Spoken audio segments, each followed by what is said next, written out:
オカ好きだからタピオカでラーメンを作ってみたい。タピオカで麺作ったらそれはラーメンじゃないでしょ。タピオカミルクティーもラーメンも好きだから同時に食べてみたい。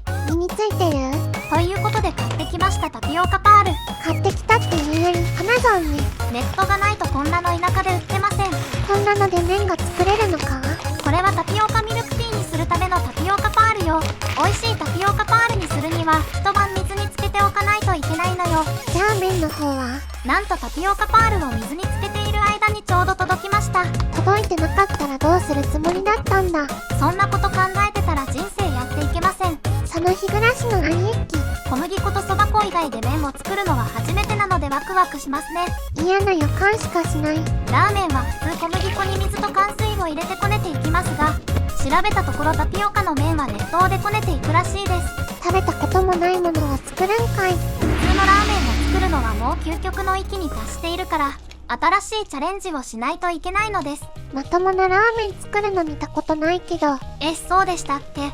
じゃあ近いうちに見せることにします。楽しみにしてるよ。さてタピオカ粉をこねていますが、なかなか弾力がすごいですね。ブリンブリンしてるね。透明な餅のような感じになっていますが、一度できてしまったダマがプルプルに取り込まれたままなかなか解消しません。少しずつ熱湯をかけた方が良かったんじゃないの？もう手遅れです。こうなったら力でねじ伏せます。どりゃあ。いつも強引ね。だいぶまとまってはきましたが、これが生地になる気がしません。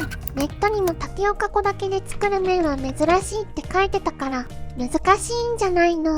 できるところまで頑張ってみましたが、今回はこれで敗北とします。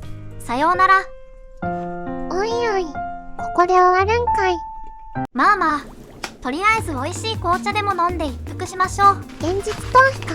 紅茶はトワイニングスのピュアダージリンです。ダメだこいつ。もちろんこれからタピオカミルクティーを作るためですよ。そうなんだ。けど麺の方はどうするの？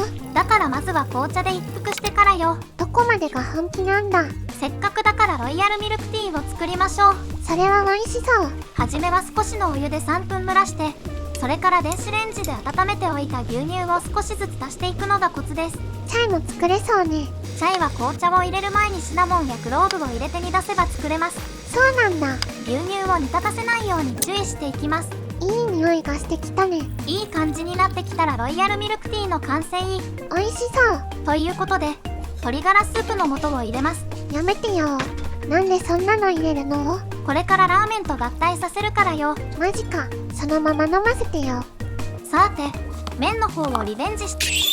懲りない人だね。タピオカ粉だけで麺を作るのはとりあえず諦めて、普段のラーメンにタピオカ粉を混ぜて作ったらどうなるかやってみたいと思います。冷凍うどんの原料にタピオカ粉って書いてあるのは見たことあるね。中の人はずっと邪道だと思っていたんですが、あれは冷凍してまた茹でても伸びない麺を作るために入れているのかもしれません。なるほど。今回は思い切って1割たっぷりタピオカ粉を入れてみることにしましょう。思い切ってるのか思い切ってないのかよくわからない分量ね。1日に2回失敗したくはないので、思い切ってる方だと思いなさい。了解。乾水は 2%、加水率は無難に 40% にします。ビビってるね。水回しをしている感じ。小麦粉だけの時との違いは感じないですね。もっとタピオカ粉混ぜてもよかったんじゃないの？二八そばだって2割も小麦粉混ぜてるよ。ラーメンは乾水が入っているから混ぜ物するといきなりまとまらなくなるのは経験済みなのです。確かにね。じゃあ乾水入れなきゃいいんじゃないの？乾水入ってないとラーメンじゃなくてそれはただのうどんです。飛べない麺はただの麺だ。さてなんか微妙にパラパラしている気もしますが、このままでは埒が明かないのでそろそろまとめにかかりましょう。一気に力は入れませんが、揉むようにしてまとめていきます。いやん。まとまっていないサラサラした粒をくっつけるようにしてまとめていきます。流されると余計恥ずかしい。タピオカ粉は水では粘り気が出ないからか、小麦と合わないのか、やっぱり一つにまとまってくれない感じが強いですね。また失敗の予感。いやいや、この程度で敗北する私ではありませんよ。勝ち負けで料理やってるのか？ここで切り札登場。ゴミ袋？足でゆっくり踏めば一致団結します。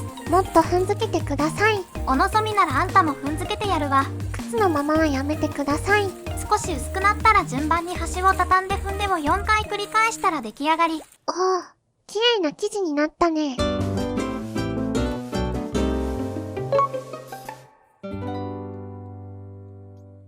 さて、生地を30分寝かしたら麺棒で伸ばしていきます。今日は無理やりパスタマシンに入れないの？あんたも無理やりパスタマシンで伸ばしてあげようか。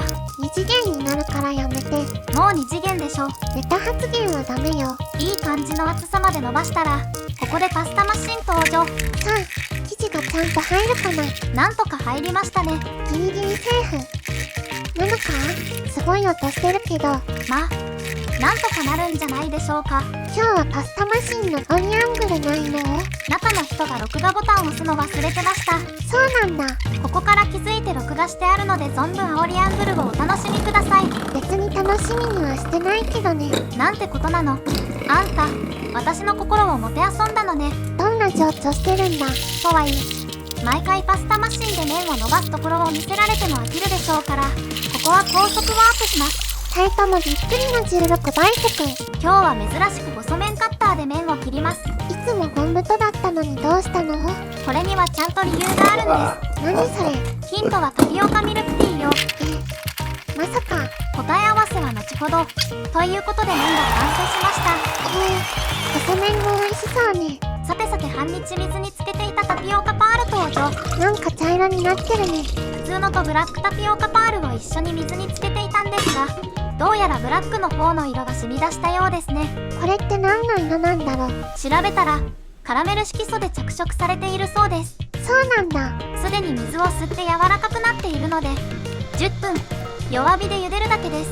なんとなく甘い小豆みたいな匂いがするね。タピオカの匂いなのか、カラメル色素の匂いなのか、どっちなんでしょうね。わからんのかいな。1袋の4分の1ぐらいしか使ってませんが、1袋600円ぐらいだったので、お店でタピオカミルクティー飲むなんてアホらしいですね。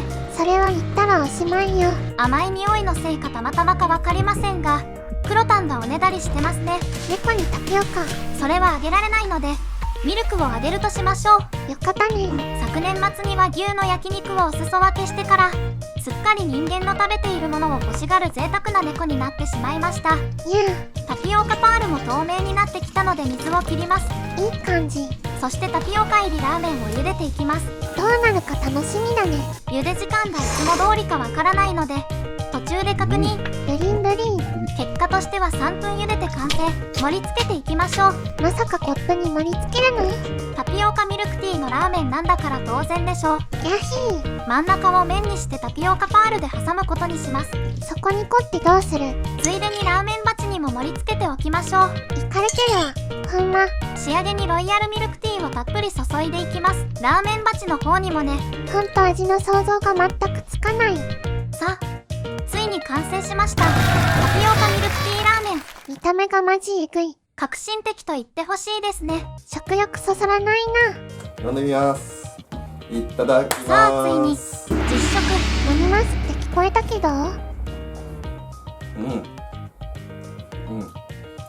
タピオカしか入ってこない。ストローで麺を吸い込むのは無理だったようです。一体何にチャレンジしようとしているのか。美味しそうに見えなかったけど、意外と美味しいみたいね。これは新感覚。味のパンチが足りなかったようで、味噌とごま油を追加します。